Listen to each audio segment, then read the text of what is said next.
Hey everybody, it's Mike with Insider Secrets, brought to you by My Core Intentions. It's Tuesday afternoon, and I am joined today by my guest, Brian Mitchell. Hey Brian, what can the listeners know that they're going to hear today? Hey guys, you're going to hear a lot about real estate investing, coverage, and how the insurance policy responds, as well as transferring risk. Great. Excellent.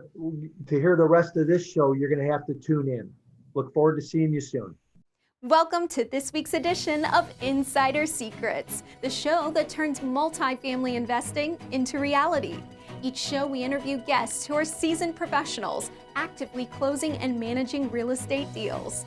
Your host, Mike Morawski, has more than 30 years of multifamily real estate investing and property management experience.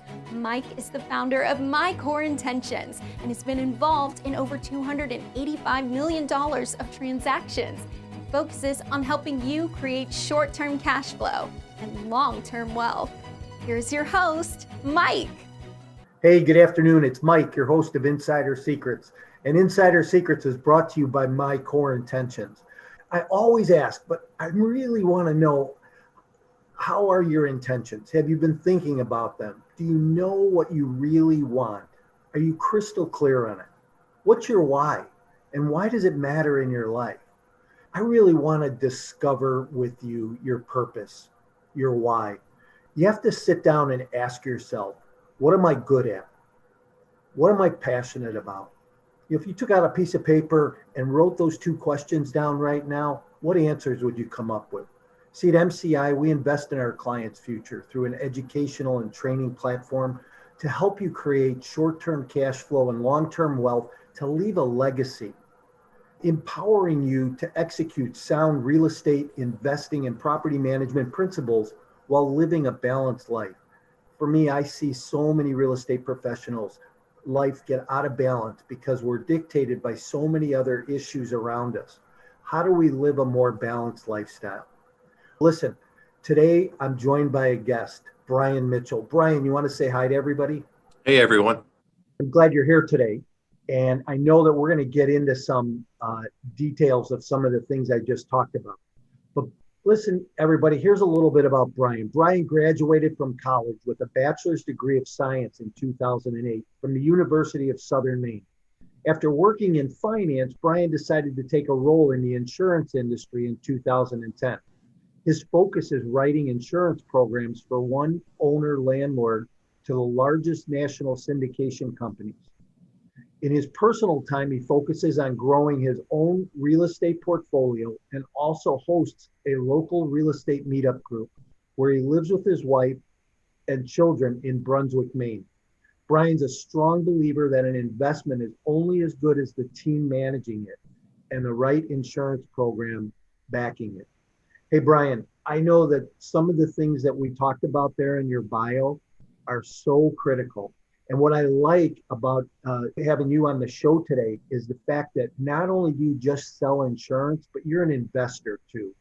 And I really know that you come from having experience with boots on the ground and knowing what it's like for the investor. And hopefully we're going to be able to convey some of that information today. So in one word, Brian, here's what I'd like you to do. Describe who you are personally and professionally. I would say I'm determined. I'm not one that sits still. In determination in real estate investing and in my own work on the insurance side of things, getting out there, meeting people, networking, podcasting, listening to podcasts. That best describes who I am. Yeah. And we talked before the show a little bit about you really got to make things happen. I think that attitude of being determined is one of the key elements that we need internally to make us go and be able to do that. I like that about you and others that I have on the show, is that passion for desire to move forward. Hey, tell us your backstory a little bit. Go into some detail. I kind of covered some things, but how'd you wind up in, sometimes I think this is a crazy business, but how'd you wind up here? Yeah, I think the great thing about insurance is that you're transferring risk. And you often can't transfer risk in a lot of other investments. Your IRA or 401k, you can help mitigate some of the risks by investing in bonds and more secured assets. But I really enjoy insurance because I'm working with my clients in developing a book of business and working with prospective clients in determining what they need for coverage and what they need to do to help shed as much risk as possible. And just like anything, you can buy anything and everything of whatever program you're getting yourself into. And that's the same with insurance. You can buy the insurance program that has the most bells and whistles and endorsements that give you coverages for a myriad of things, or you can strip it down a little bit more and just go with standard property policy and liability coverages. There are a lot of things to talk about in the insurance side of things, and it's an exciting industry to be in. And it's an industry that allows you to prospect insureds that you're looking to work with based on your interests. So if I had an interest in CrossFit, I would insure every CrossFit from here to California. My interests are in real estate, so I try to focus on the real estate sector. And although my book of business is comprised of many different sectors, real estate is a focus of mine, and I believe I can speak well to it. Thanks, and I'm glad that you're here. With your knowledge and experience about real estate and what you have experienced in the real estate business and insurance, I have a sense that you're very passionate about it. And why is that? Owning tangible assets is just something that I invest in the stock market, and I don't understand it. There's a lot to it. My financial advisor does a really good job in breaking things down. And I think I'll still have a stake in the stock market because I think it's important. Owning cash flowing tangible property is just exciting to me. I like property. I like owning buildings and understanding the history of buildings and filling it with occupants that are well vetted and generally good citizens. And I like forming relationships with area plumbers and heating techs and other advisors in this space. And there's a lot to it, and it can be hands-on if you'd like it to. I run mine as I manage my own properties myself. But if that isn't of interest to you, then you can hire a property manager. So there are definitely many ways you can do it, and it's just so secure. Multifamily in particular is a secure investment. And in my area, there's housing needs all over, and there's a lot of growth in multifamily for new properties coming up. It's a secure investment, and for those that like tangible assets, it's a wonderful thing to invest in. Yeah, it's certainly the sexiest thing out there right now in real estate investing, because you're going to get killed in office or retail or some of the other sectors right now. Hey, you said a couple of really important things. Networking. I am a relationship builder, and I know you are too. We've talked about that. And it's so critical in what both of us do. I think in the multifamily space, you talked about contractors and having those relationships. One of the key components that I teach people in my coaching program is to build relationships and to make sure that you have enough people on your team. Who do you think in your space, in what you do, both on the real estate and in the insurance side, is important to be on your team and in your network? I think anybody that can bring a skill set that you don't have is important to bring on. Bring on an advisor that really knows the legal field. That's a field that I just don't know. I didn't go to law school, but bring somebody that's well versed in the legal aspects of a real estate deal that can work as your advisor in law, or that can work as a consultant and work with your attorney that you've hired. So anybody that can just strengthen your team in no dead weight, somebody that can come in and offer a service that you can't offer. And that, to me, is how you build a really good team. Yeah. And you said something, alluded to something that I think is really important for people to understand, is multiple people on the team. And when I just look at the legal field, I always have 3 or 4 attorneys around me who have different skill sets. So I've got an attorney who's got a business mind, right? And his business skill set can help you draw up a LLC agreement. And then that attorney who is on the security side. And if you're doing a syndication or a public offering, they can help you draw up those PPMs or those private placement memorandums. But then there's things like taxes, attorneys that'll fight your property taxes for you.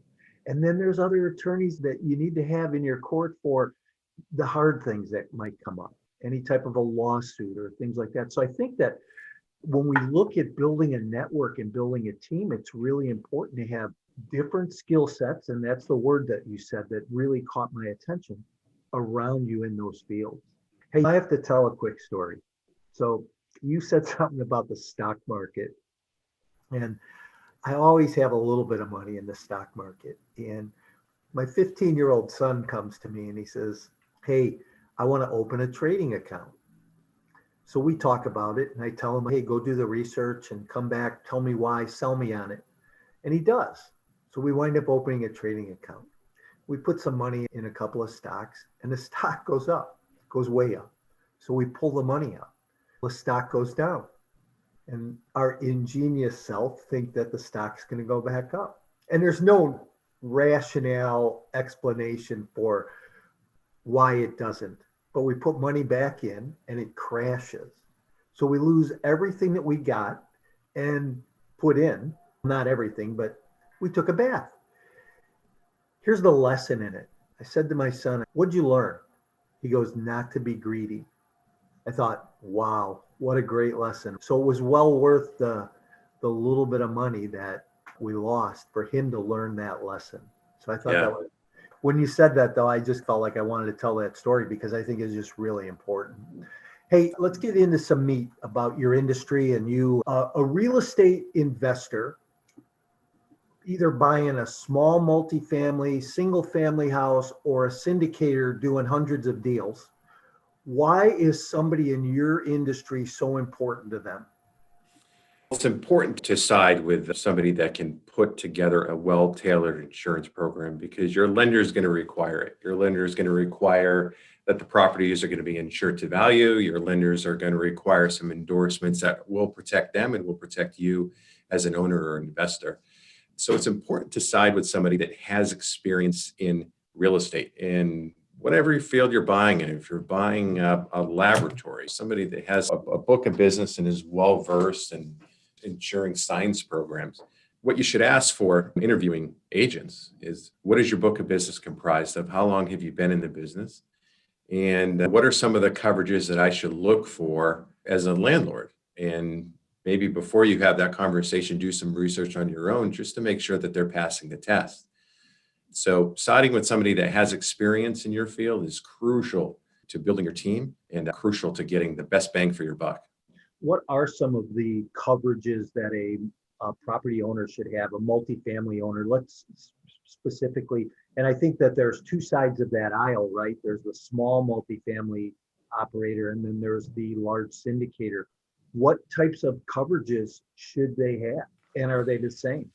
Boy, that's a good question. Going from a 5-unit complex to a 500-unit complex, there's going to be a lot of similarities. The investor will really want to make sure that they're working with the agent in developing true replacement cost estimates for the property.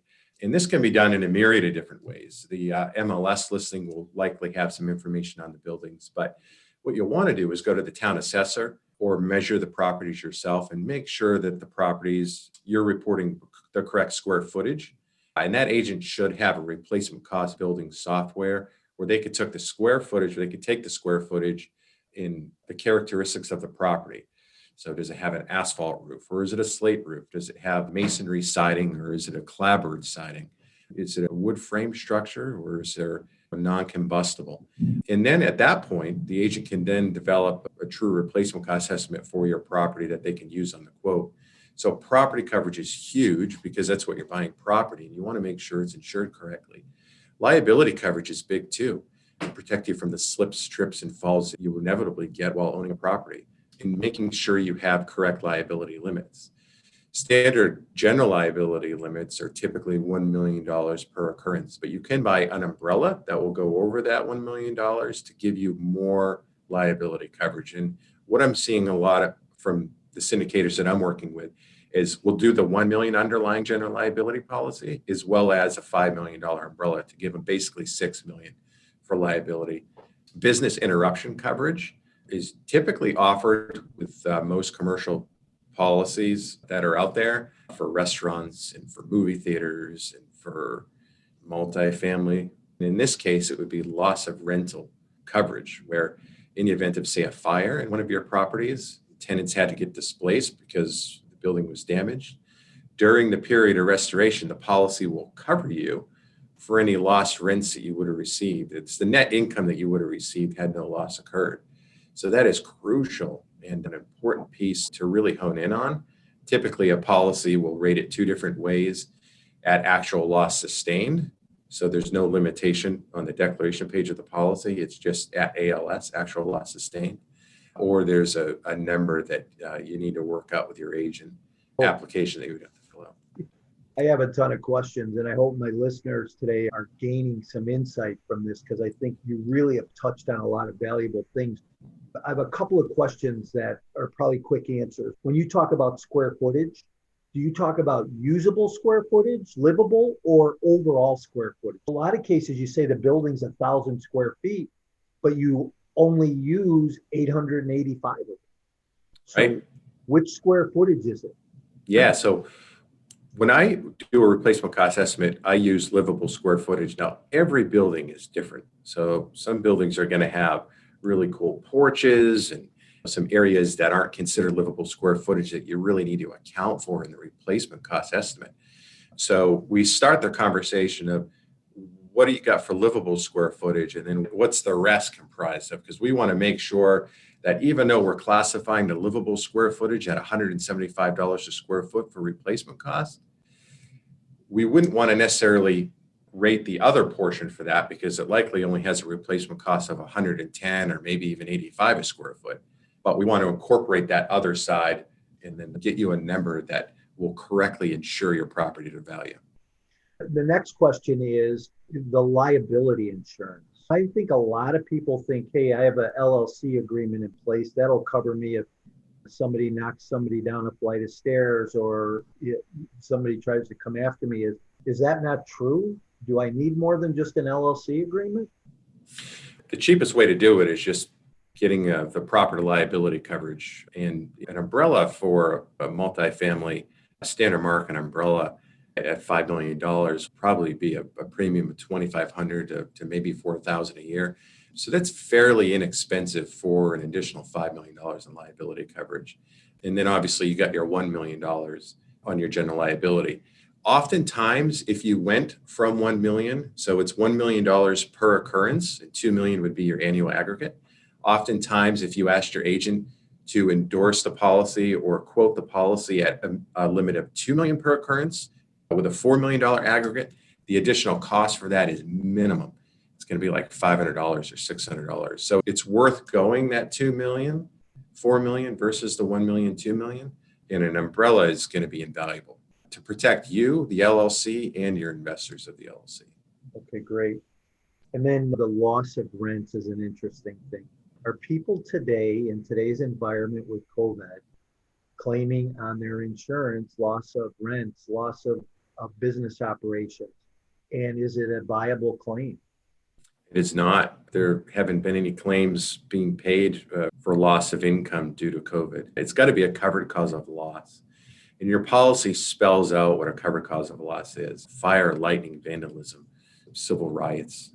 So a covered cause of loss is going to be your covered trigger, which will then cover the property for damage as well as any loss of income that you have on your policy. I had a good investor friend of mine say one time that the best investment he ever made was the one that burned down. Hey, how about pricing? How can a investor who's doing a pro forma, putting together a evaluation, doing their due diligence on a property, how can they price in their own mind a standard insurance policy?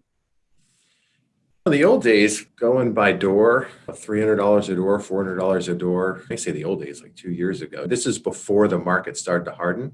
We're not seeing $400 a door anymore. Even with the most aggressively priced carriers, if it's insured correctly, it's maybe high 400s a door, 500s a door, 600. So if you go to your trusted agent that has experience in writing multifamily, they should be able to get you an estimate, an off-the-cuff estimate that is subject to underwriting within a few days. So I recommend going that route. Hey, Brian, we have this opportunity on the line, and we just need to know what should we expect for insurance costs here. And in a couple of days, max, I'll get you a number that obviously I'll have to state to you that it will need to be underwritten by a carrier, but this is what you should look to get for a premium. And you're talking 400 or 500 a door, and I'm going, Geez, that seems high to me. I remember having a policy in place that we were paying 195 to 225 a door. And then there were some add-ons. There was a deep swimming pool or diving board or tennis court or things like that would add on. But it's interesting how that's changed. Hey, what about renter's insurance? If I own a property and my tenants have renter's insurance, is there a cost? Is there a reduction in my premium on the property insurance for that? Yeah, that's a good question. So typically the carrier that's going to write the coverage for your investment will require you to make sure your tenants have their own insurance. There won't be any premium reduction because the tenants aren't covering any of your building. They're only going to cover their contents. So there are three really elements to a renter's policy. Elements of coverage is liability. So liability in case somebody were to get injured in their unit. Liability, the tenant's policy would cover for the bodily injury, obviously up to the limit of liability on the policy. Loss of use coverage. So in the event that the unit sustained fire damage and they had to relocate someplace else during the period of restoration, like a hotel, they would get loss of use coverage. They would have that loss of use coverage on the policy that they would then benefit from, and then they would be able to go someplace else, again, during the period of restoration. And then their own contents coverage, which is something that it's really up to them. They know what they own for contents. They know what their couch is worth and their TV is worth and their dog bed is worth. So it's important that for them that they hone in on what they own and make sure it's insured correctly. Tenants policies are typically quite inexpensive, under $1,000 a year for sure, depending on what you're covering for your own contents. If you have a lot of jewelry that's scheduled, it'll certainly increase the premium. But $50,000 in contents with $500,000 in liability and some loss of use coverage should be well under $1,000 a year. Okay, great. One question I always like to ask my guests is, how do you make high stake decisions? I think it's a gut decision based on experience. It probably would have been a different answer 15 years ago when I didn't have much experience. High stakes decisions, typically you're not given a month to decide. Here's what you have for an opportunity. What are you going to do? Know your numbers. If you have an investment coming up and you're faced with the decision, are you going to go with it or not? Know your numbers, know your area. The more you can really trust your gut response. What a critical thing you just said, know your numbers. I always teach my investor clients and coaching clients that every good business owner knows their numbers, your KPIs, those indicators that are going to cause your business to grow or slow.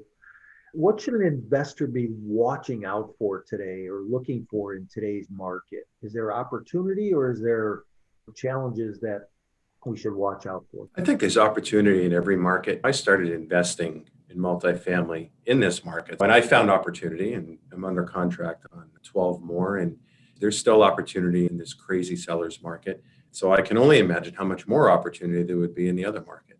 Yeah. But I think any market's going to provide opportunity. Just get out there and get in front of those that are in this space and network, because you never know when a realtor is going to have a pocket listing that will be intriguing to you, Yeah. or you never know if there's a seller financing deal that you're not going to find on realtor.com.